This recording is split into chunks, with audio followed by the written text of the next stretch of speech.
I thought my girlfriend was just secretive, but turns out she was living a double life. One day, she vanished without a trace. No texts, no goodbye. Then I found out she wasn't just hiding from me, she was hiding from someone dangerous, a man named Zed. What started as love turned into a twisted web of lies, fake identities, and something way darker than I ever imagined. This is the story of how I fell for someone who never truly existed, and what happened when her past came knocking. You know how people say, when something feels too good to be true, it usually is? Yeah, I wish I listened to that voice in my head. My name's Ryan. I'm 27 now, but when this all happened, I had just turned 24. I was working as a freelance graphic designer, living in a decent little apartment in Chicago. Life wasn't perfect, but it was comfortable, predictable, safe. Then came her. Her name was Elena. I met her on a rainy Thursday at a local bookstore cafe, of all places. I remember it so clearly because I was there trying to kill time before a client meeting, sipping coffee and pretending to read a book I wasn't actually interested in. She walked in, drenched from the rain, wearing this oversized grey hoodie and glasses that were fogging up. She looked like the kind of girl who had no idea how pretty she was, and that made her even more beautiful. She noticed I was sitting at the only table with an extra chair and asked, "Mind if I sit here for a minute, just until the rain slows down?" I smiled. Be my guest. That was it. That simple. No pickup lines, no awkward small talk. Just two strangers sharing a table while the storm outside poured down. We started talking, first about books, then about music, then about random things like why cereal tastes better at night. She had this warm laugh that made you want to keep saying stupid things just to hear it again. By the end of the conversation, I had completely forgotten about my client meeting. I was an hour late, didn't even care. We exchanged numbers, and a few days later, we went out for dinner. After that, it was like a movie montage. Beach walks, pizza nights, midnight drives, staying up till 3 a.m., just talking about life.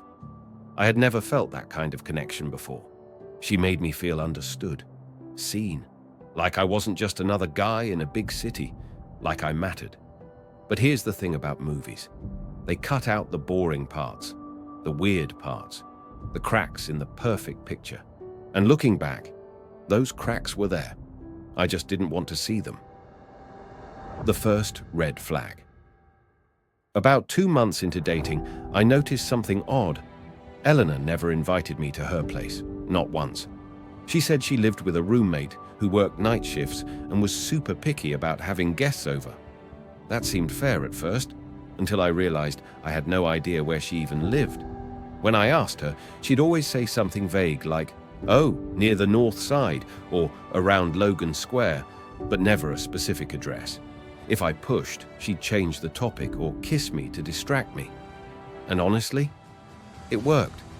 I let it go. She was just so good at making me feel loved. She'd write me notes, surprise me with small gifts, send texts that said things like, "You make the world feel less heavy." But then came the second red flag, the phone call. We were at my place one night, watching a movie. Her phone rang. She glanced at the screen and her entire body tensed up. I paused the movie. "Everything okay?" She forced a smile.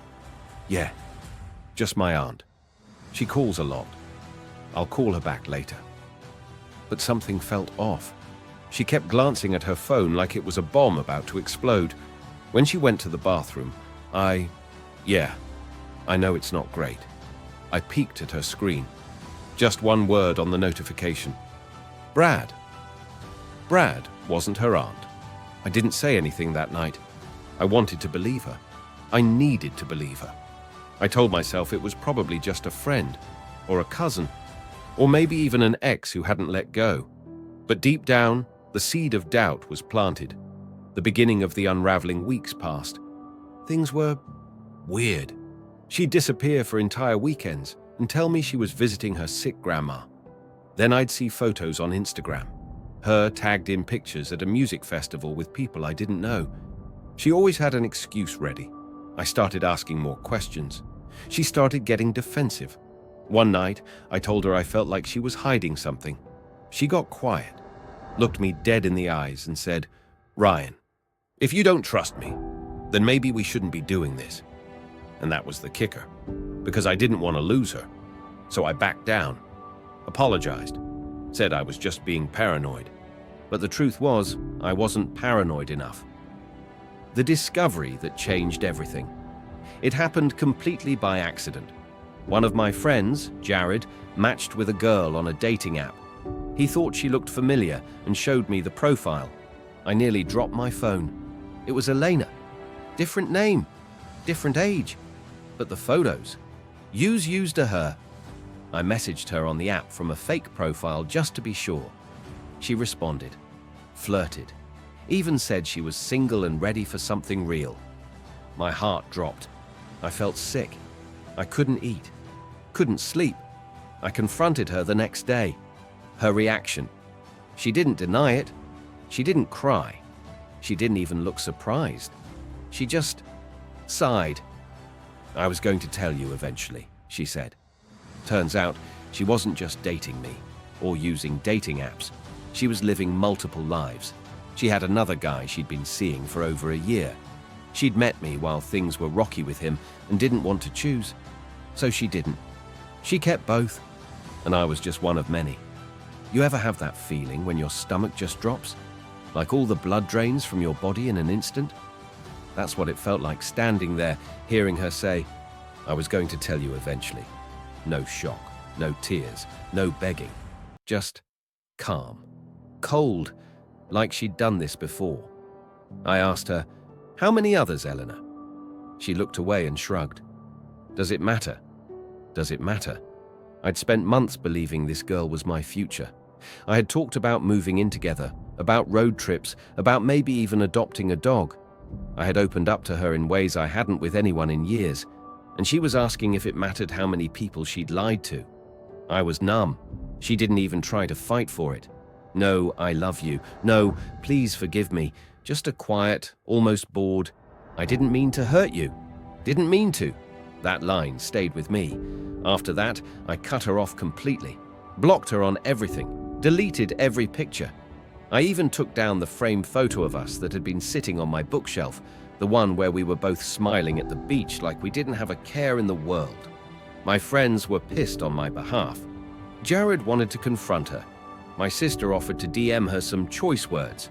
I told them all to just leave it. I didn't want more drama, but drama wasn't done with me. About a week later, I got a call from a number I didn't recognize. I let it go to voicemail. The message was from a guy named Caleb. "Hey, this is going to sound weird, but I think we need to talk. It's about Elena. I think we've both been dating her." I stared at the phone like it was cursed. Another one. I called him back. We met up at a diner near my apartment. Caleb was older than me, early 30s maybe, and you could tell he was exhausted. Not just physically, but mentally. He looked like someone who hadn't had a peaceful night of sleep in months. We talked for 2 hours. Turns out, he'd been with Elena for nearly 3 years. She told him she was a traveling consultant, which explained why she wasn't around much. He believed it. They saw each other once or twice a week, mostly weekends.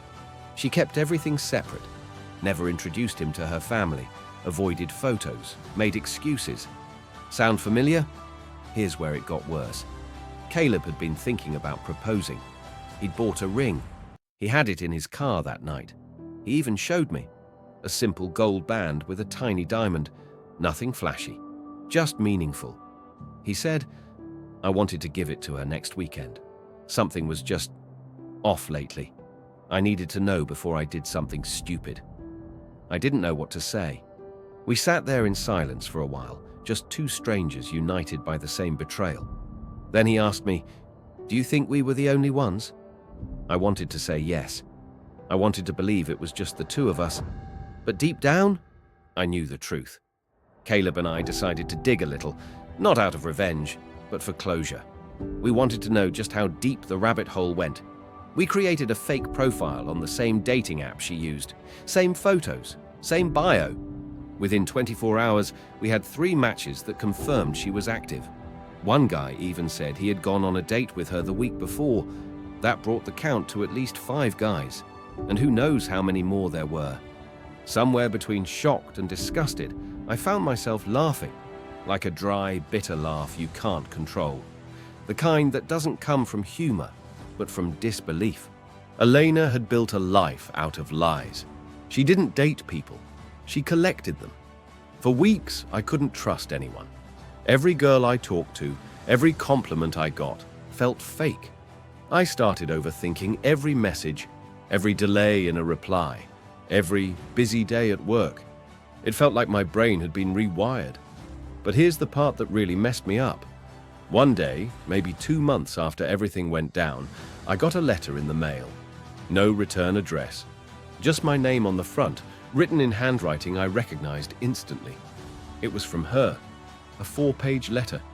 She wrote that she was sorry, that she was working on herself, and that she hoped I could someday remember the good parts of what we had. She said, "You were the only one I ever truly connected with." She said, "I never meant for things to go this far." She said, "Maybe in another life." I didn't finish reading it. I tore it up halfway through and threw it in the trash, because I realized something in that moment. I had been clinging to a version of her that never existed. The girl I loved, the one who laughed at my dumb jokes, who held my hand during horror movies, who made pancakes at 2 a.m. She wasn't real. She was a character in a story she was telling, and I had been nothing more than a chapter. It took a long time to feel normal again. I focused on work, took up running, went to therapy, spent more time with friends and family, and little by little I started to heal. But I didn't come out of it the same person. I came out smarter, sharper, less naive, and if I'm honest, a little colder. But maybe that's not a bad thing. Maybe that's just what happens when you go through something that shatters your idea of love. You rebuild, piece by piece, brick by brick, and you promise yourself that next time, you'll see the red flags before they become disasters. You'd think that after everything, after the cheating, the lies, the fake names and secret lives, the story would be over. But it wasn't, not even close. A few months had passed since I got that letter from Elena. I'd moved on, or at least I thought I had. My life was starting to feel normal again. I'd wake up, go for a run, make coffee, take on freelance projects, scroll a bit, sleep, rinse, repeat. No drama, just peace. Until one night, I got a message. Not from her, from a girl named Lena. The message just said, "Hey, I think we need to talk about someone we both knew." I almost ignored it. I didn't want to be dragged back into anything, but curiosity won. I replied, "This about Elena?" She said, "Yeah, but there's something you don't know. Something big. The secret behind the secret." We met up the next day. Lena was quiet, careful with her words, like she didn't know how much she could trust me yet. Then she asked, "How much do you actually know about Elena?" I gave her the short version. How we dated, how I found out she was seeing other people, how I met Caleb, and so on. Lena just nodded slowly, like she already knew all that. Then she pulled out her phone and showed me something. It was a photo of Elena, but not dressed casually, not smiling at a cafe. Number she was dressed up, like expensive luxury brand everything, on the arm of some older man. They were at what looked like a charity event, or maybe some private gala. Champagne glasses, suits, and a full-on red carpet. I blinked. "Is that recent?" Lena nodded. "Last month." She told me that Elena wasn't just dating guys for fun. She was targeting people. Some for money, some for connections. Some just to see if she could manipulate them. And apparently, Elena had been using multiple names. Elena, L, Nora, E, changing her backstory depending on who she was talking to. Sometimes she was a marketing executive, other times a startup founder. Once, she claimed to be a screenwriter. None of it was real. Lena had been her roommate. The one I was told didn't like guests and said she finally moved out after Elena tried to take money from her bank account using a stolen checkbook. She's not just a cheater, Lena said. She's a con. I went home that night and just sat on the couch in the dark. It wasn't about heartbreak anymore. This was deeper. Everything started clicking into place. The disappearing weekends, the expensive clothes she never explained, the way she avoided anything that could trace back to her. She wasn't living a double life. She was living a fake one. Multiple fake lives, actually, and we were all just roles in her twisted game. I felt stupid, not for falling in love, but for trusting someone who was clearly playing a part from day one. It was like realizing your favorite movie was built on green screens and special effects. None of it was real, and yet it still felt real. That's the part that hurt. About a week later, I got a call from Caleb again. His voice was tight, shaky. "She's back," he said. "What do you mean?" "She showed up at my work. Some boring-looking piece about startup fraud in Silicon Valley. I didn't even open it back then. But now it felt like a puzzle piece. The article talked about a woman who had used fake credentials to raise investment money for a non-existent app. She got close to wealthy investors, lied about her background, and disappeared with over $2 million. They never caught her. The name she used? Nora Bell. Remember that? Lena told me Nora was one of Elena's fake names. I started piecing it all together. Elena wasn't just some girl who cheated. She was running long cons. She was playing different roles in different places, and she had done it for years. And Ze? My best guess? He was one of the people she scammed. Maybe an investor, maybe worse. A few days later, I got a call, a number I didn't recognize. It was her. "Eleanor," I said. My voice felt like gravel. She didn't sound like herself. No sweet voice, no charm, just tired. "I didn't know who else to call," she said. "Why are you calling me?" "I'm leaving. I need to disappear." I paused. "Good. You probably should." She went quiet. Then she whispered, "They're watching me. I can't stay here." I almost hung up, but then she said, "There's something I need to tell you before I go." I waited. She took a shaky breath. "Z isn't who you think he is. He's not a victim. He's the reason I became like this." And just like that, my entire understanding of everything shattered again. Eleanor told me she met Z when she was barely 20. She was broke, new to the city, thought she had a chance at making something of herself. Z offered her help, mentorship, money.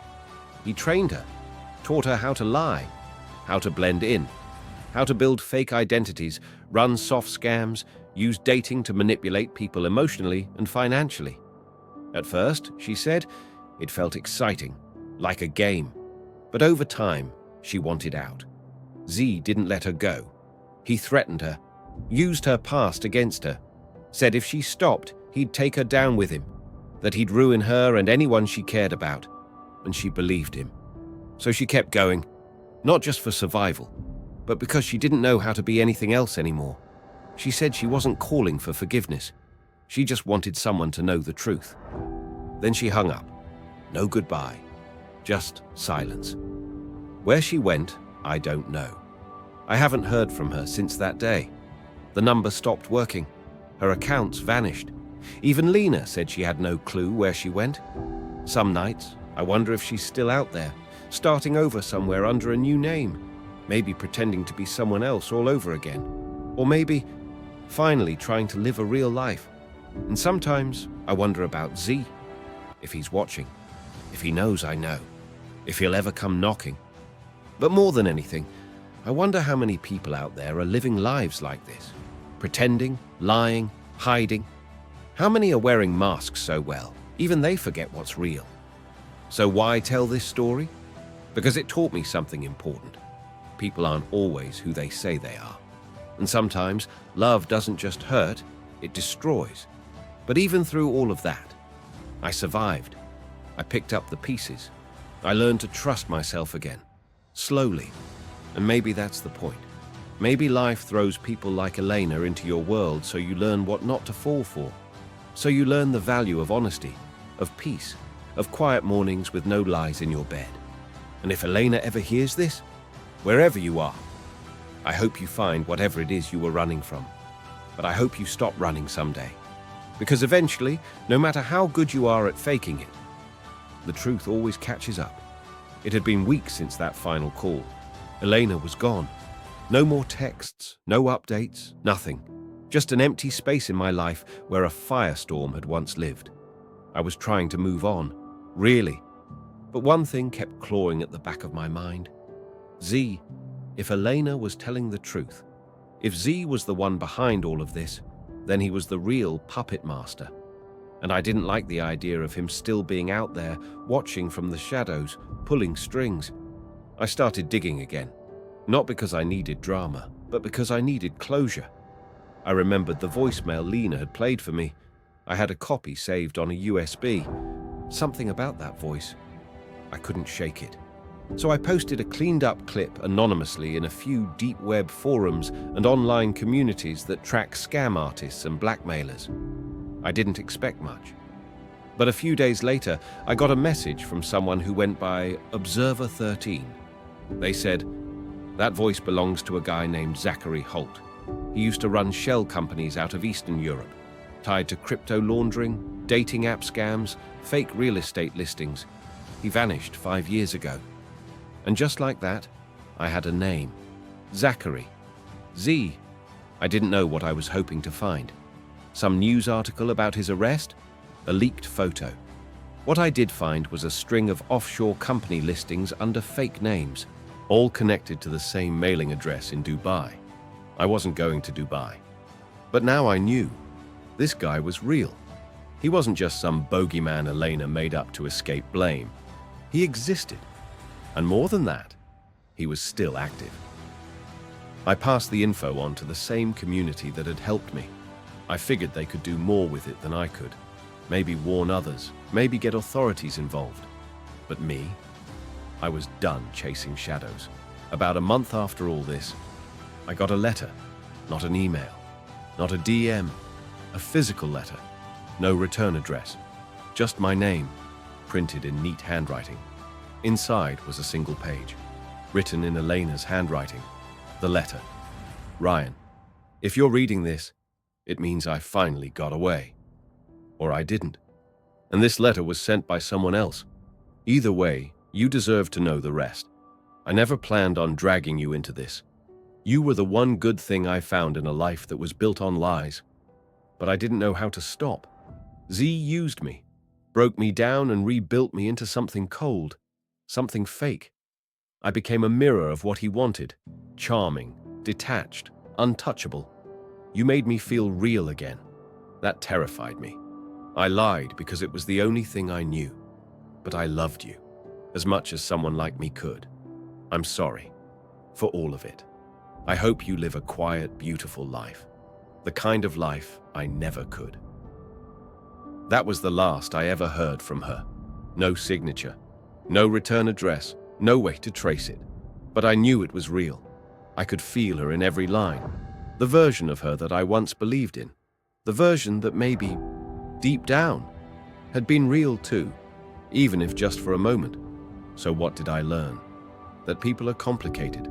That love can be real, even when everything else isn't. That sometimes we fall for the lie not because we're weak, but because we want to believe. We want the fairy tale. The magic, the spark, and sometimes those sparks burn us. But even after everything, I don't regret loving her. I regret who she let herself become.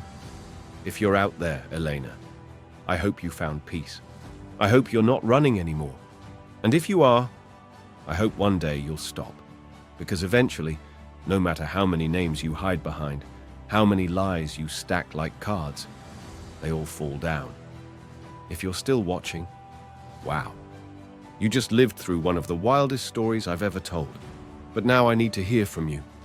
Was she a victim trapped in someone else's game? Or the one playing all of us? Drop your thoughts in the comments. Don't hold back. And hey, If you've ever trusted someone who turned out to be a complete stranger, I'm listening. Hit that like button if this story shook you, subscribe for more insane true story twists, and turn on the bell. Because trust me, what's coming next will blow your mind.